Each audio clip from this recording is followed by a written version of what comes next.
भोलू अपने नाम के अनुसार बहुत सीधा और भोला भाला इंसान था। एक बार भोलू जंगल के रास्ते से जा रहा था। रास्ते में उसे एक सोने का सिक्का पड़ा हुआ दिखाई दिया। उसने वो सिक्का उठा लिया। न जाने किस बेचारे का सिक्का गिर गया है यहाँ। यह मेरा तो नहीं है, इसीलिए मैं इसे नहीं रख सकता। मैं इसे फेंक भी नहीं सकता। आखिर ये सोने का जो है।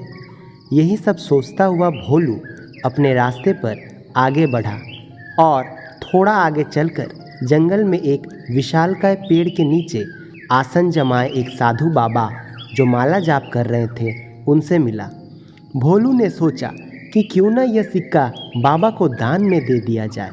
भोलू बाबा के पास गया और बोला कि बाबा जी, मुझे यह सोने का सिक्का रास्ते में पड़ा हुआ मिला है। मैं आपको यह सिक्का दान में देना चाहता हूँ। सिक्का देखकर बाबा बोले कि बेटा, यह सोने का सिक्का हमारे किस काम का। हम साधुओं को धन दौलत से कोई मोह नहीं है। जिसे धन से मोह है वो साधु नहीं। इसे तुम किसी गरीब को दे देना ताकि वो अपना और अपने परिवार का पेट भर सके। साधु की बात मानकर भोलू फिर अपने रास्ते पर चल पड़ा।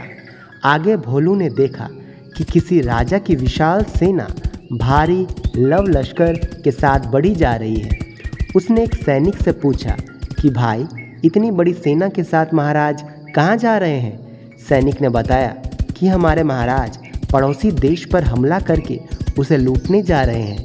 भोलू राजा के रथ के पास पहुँचा और सोने का सिक्का राजा को देते हुए बोला कि लीजिए महाराज, यह सोने का सिक्का आप रख लीजिए। राजा ने हैरान होते हुए भोलू से पूछा कि तुम मुझे ये सिक्का क्यों दे रहे हो। भोलू बोला कि महाराज, एक साधु ने मुझे कहा था किसी निर्धन गरीब को यह सिक्का दे देना। क्या मैं तुम्हें गरीब लगता हूँ? मैं राजा हूँ। राजा गुस्से में बिदक कर बोला।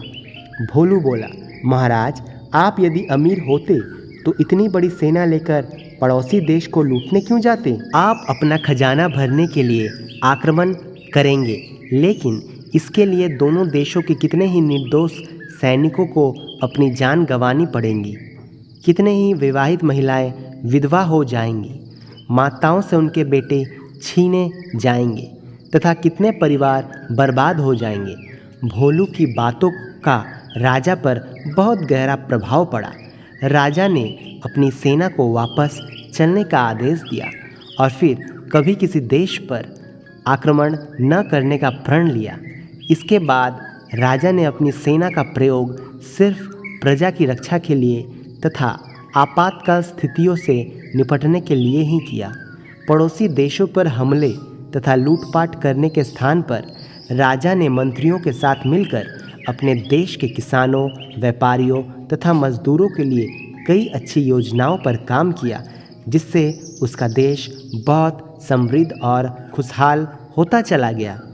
दोस्तों, क्या आपको यह कहानी अच्छी लगी है तो वीडियो को लाइक और दोस्तों के साथ शेयर ज़रूर करें और ऐसी नई स्टोरी देखने के लिए हमारे चैनल को सब्सक्राइब करना न भूलें। आपको कौन सी प्रकार की कहानी पसंद है हमें कमेंट में ज़रूर बताएं।